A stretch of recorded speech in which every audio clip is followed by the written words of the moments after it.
everyone, welcome back to the channel. My name is Elliot Webber and it is that time again. I made an episode about it. Well, I made an episode of this as a sort of a concept about 2 years ago, but I've decided to bring it back this year for 2023. Welcome to Webber's Race Roundup. Yes guys, that is right. I have decided sort of to revive this sort of Webber's Race Roundup where I talk about the qualifying results and the race results of an upcoming or a previous race weekend. And this time we are doing it about TCR UK. They had their first 2 races of their 2023 season. And so let's talk about it. Let's start with qualifying. So qualifying took place around midday or early afternoon on the Saturday last week, and it was Brad Kent who took pole position in his brand new Hyundai Veloster N, a car which of course was driven by his brother Lewis. The previous year he of course has taken the year out of TCR this year, so, and especially with Brad's bad luck last year, it was really good to see Brad Kent back up there. Second place was Josh Files, who was here for a one-off. You can see, find out how he ended up racing over here in my interview with him that I posted a few days ago. Be sure to check that out, shameless plug. And third place was Bruce Winfield in his new Hyundai i30N TCR. What was his technically his second ever qualifying session in that car. He introduced that car at the back end of last year. So a pretty good top 3, dominated by Hyundais. No real surprise, they are one of the best cars in TCR worldwide.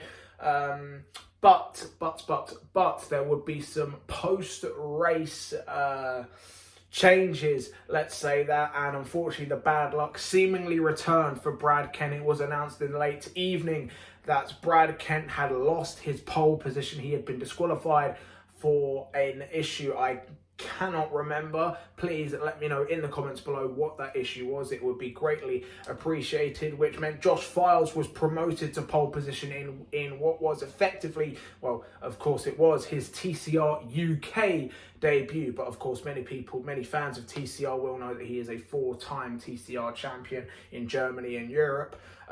So no real surprise to see him there. He of course was debuting the brand new Elantra to the UK with of course Luke Sargent not racing.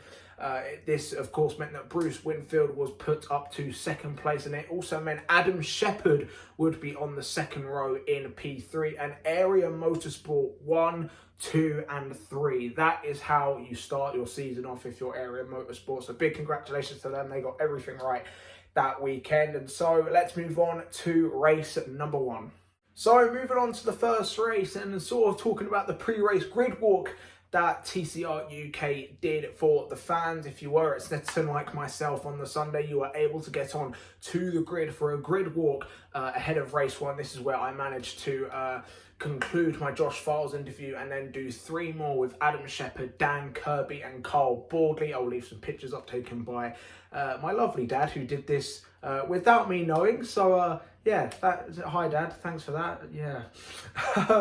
So yeah, once again, a big thanks to Josh, Adam, Dan and Carl for giving up some of their time to record a video of me. It was greatly appreciated. But now let's move on to race 1, and well, Bruce Winfield would take his 4th career TCR UK victory and the first of what was a very emotional victory for Bruce. He unfortunately lost his father over the winter break. So Bruce, I send my condolences over to you and your family. So he dedicated that win to him in what was a dominant display by Bruce. He took the lead from Josh and never looked back. So it was an incredible first victory for him. Josh Files would concede first, but he would finish in second place, taking his maiden TCR UK podium and a debut podium for the new Elantra. But that wouldn't be the only brand new car making its debut podium. Chris Smiley, the reigning TCR UK champion,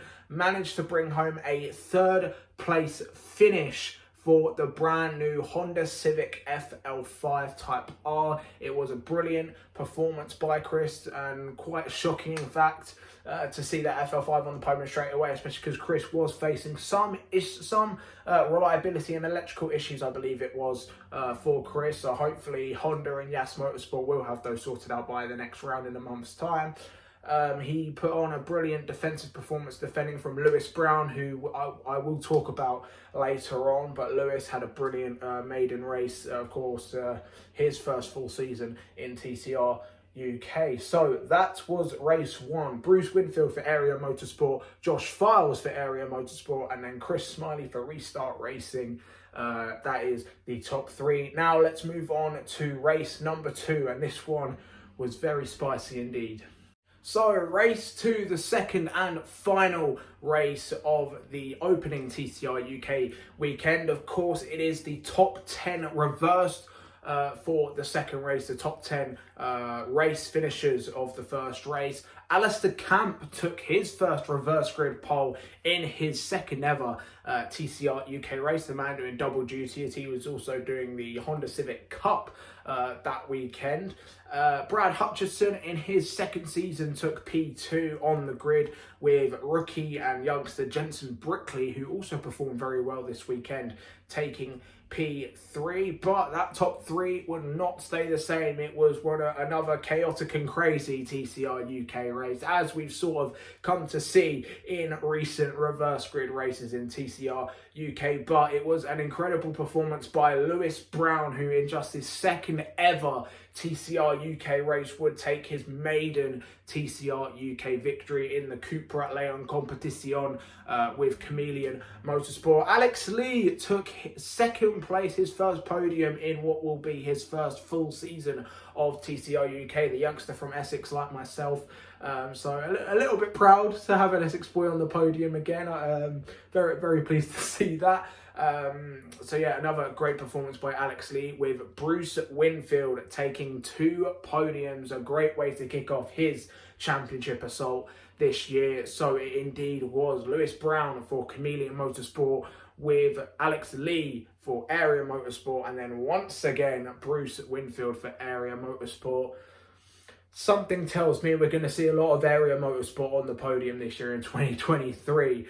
So with that, let's now finish off this first ever Webber's Race Rundown episode with my driver of the day. So my driver of the day, now there could be a few candidates for this. I think already you have to look at Bruce Winfield and Lewis Brown as two candidates. I think Brad Kent has to be one of them with the penalty. He worked his way up the grid and managed to get P4 in race 2. So Brad Kent is someone who performed really well, and I do think that hopefully his bad luck has completely gone now. So hopefully that bad luck at Snetterton has gone. I think Jensen Brickley, has to be sort of a shout out. He performed really well considering his age and considering his lack of experience in tin tops. I think 2 P8s for Jensen Brickley is something really good. I think Joe Marshall Burks has to be a name up there. He performed extremely well considering this is his first time, I think, in front wheel drive from my memory. So yeah, some names that I think do deserve that. But I think my personal pick is going to be Lewis Brown as my personal pick for the TCR UK weekend driver of the day. I think he performed really well considering this was his first ever TCR UK weekend. The reason why I'm not picking Bruce Winfield is that this was sort of expected of him. You know, Bruce moving into his 3rd full season of TCR UK, moving into a very quick brand new Hyundai i30N. I think Bruce was where he was expected to be, which is why I'm not going to give it to him. But that is not me taking away the fact that he drove absolutely immensely last weekend. But yeah, I'm going to give it to Lewis Brown, and I think we are going to see a lot more of Lewis Brown in the future, and I will not be surprised if he's in that title fight come the Brands Hatch finale. But let me know your thoughts in the comments below, guys. Who is your driver of the day? Who do you see challenging for the TCR UK Championship? And who do you see at the end of the year becoming 2023 TCR UK champion? Thank you guys so much for watching. If you are new around here, be sure to like this video, share with your mates as well, because it of course does help my channel grow, and of course press that red subscribe button so you do not miss another video of mine. I plan to have 200 subscribers by the summer break. So roughly around July and August is when is sort of where I want to be having 200 subscribers. So be sure to share it with your friends and of course press that subscribe button. Thank you guys so much for watching, and I will see you guys in the next one. Goodbye.